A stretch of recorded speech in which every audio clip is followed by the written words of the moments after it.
আলু কচু বিক্ৰী কৰি 4টা সন্তানক পঢ়ুৱাইছিলোঁ, কিন্তু এতিয়া জ্যেষ্ঠ কন্যা কলেজৰ সহকাৰী অধ্যাপিকা আৰু জ্যেষ্ঠ পুত্ৰ আৰক্ষী বিভাগৰ কামাণ্ডো। জীৱন জীৱিকাৰ সন্ধানত মই নিৰুপায় হৈ পৰিছিলোঁ। কেতিয়াবা খাবলৈ পাইছিলোঁ, কেতিয়াবা খাবলৈ নোপোৱাকৈয়ে দিন ৰাতি পাৰ কৰিছিলোঁ। ঘৰ বুলিবলৈ একো নাছিল। 4খন টিনপাতেৰে এচলীয়া চালি দি এটি গাহৰি গঁৰাল সদৃশ ঘৰ আছিল। তাতে পত্নী আৰু 4টা সন্তানসহ জীৱন কটাইছিলোঁ। দৰিদ্ৰতাই কোঙা কৰি পেলাইছিল আমাৰ ঘৰখন। তথাপিও জীৱন যাত্ৰাত হাৰ মনা নাছিলোঁ। এনে জীৱন যাত্ৰাত আগবাঢ়ি গৈছিল এজন লোক, নাম হৰেণ টুমুং, ঘৰ সোণাপুৰ ধেমাইত। অ'ত-ত'ত দিন হাজিৰা কৰি ঘৰখন চলাইছিল তেওঁ। পৰৱৰ্তী সময়ত নিজে পাচলি কৃষি কৰি উৎপাদিত শস্য বিক্ৰী কৰিবলৈ আৰম্ভ কৰিলে। 4 বিঘা মাটিত লাও, কোমোৰা, জিকা, ভেন্দি, বিন, লেচেৰা, অমিতা, জলকীয়া, কল, মধুৰিআম, বেঙেনা, হালধি, কুঁহিয়াৰ, তামোল, লাই, মূলা, মেষ্টা আদি পাচলি কৃষি কৰি উৎপাদিত শস্য দৈনিক বিক্ৰী কৰি ঘৰখন চলাইছিল হৰেণ টুমুঙে। এই কৃষিকৰ্মত সহযোগ কৰিছিল তেওঁৰ পত্নী দময়ন্তী বৰুৱে।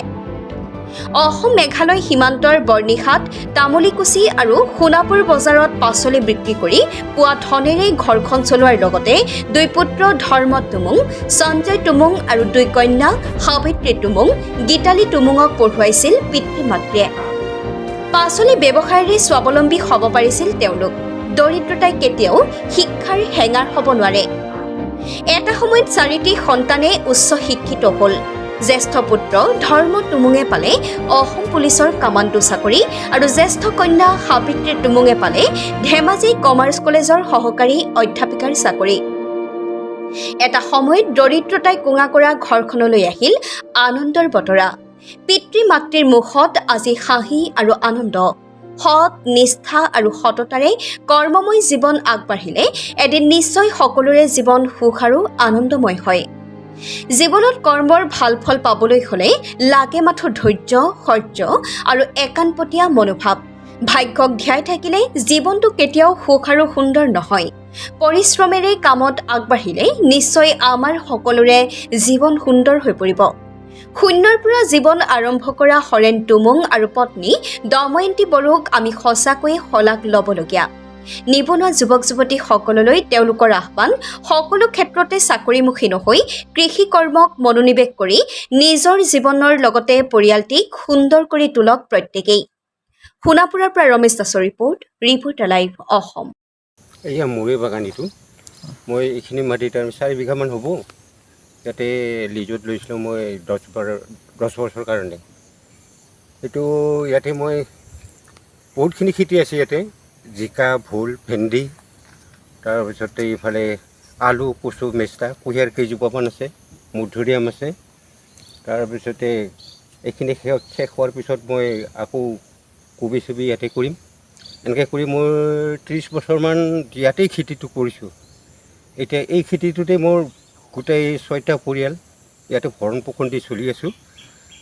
আৰু এতিয়া মোৰ ল'ৰা-ছোৱালী, এতিয়া ডাঙৰ ছোৱালীটো ধেমাজি কলেজৰ প্ৰবক্তা আৰু ডাঙৰ ল'ৰাটো মোৰ এই আছাম পুলিচৰ কামাণ্ডো, সেইটো পিছত থাকে উত্তৰ গুৱাহাটী।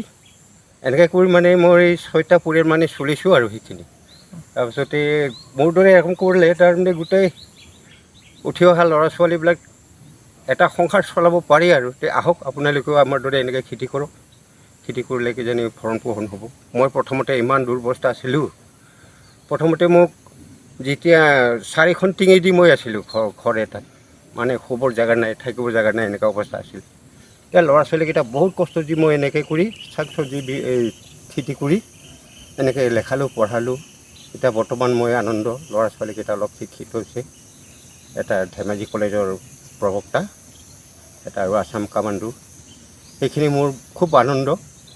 আৰু পাৰিলে 2-এজন ল'ৰা ছোৱালীক ইয়াতে মাতিছোঁ, শিকাম বুলি ভাবিছোঁ। গতিকে আহক, আমি একেলগে এনেকৈ আগুৱাই যাওঁ প্ৰগতি পথত যদি পাৰিলে। এইখিনি মোৰ আৰু খেতি বাতিৰ কৰা কথাখিনি। বাকীটো আৰু আছেই সুখ দুখ, ভাল বেয়া কথা। এতিয়া মই খুব আনন্দ ল'ৰা ছোৱালীকেইটা শেষ কৰি, ইমানেই আৰু। Reporter live Assam.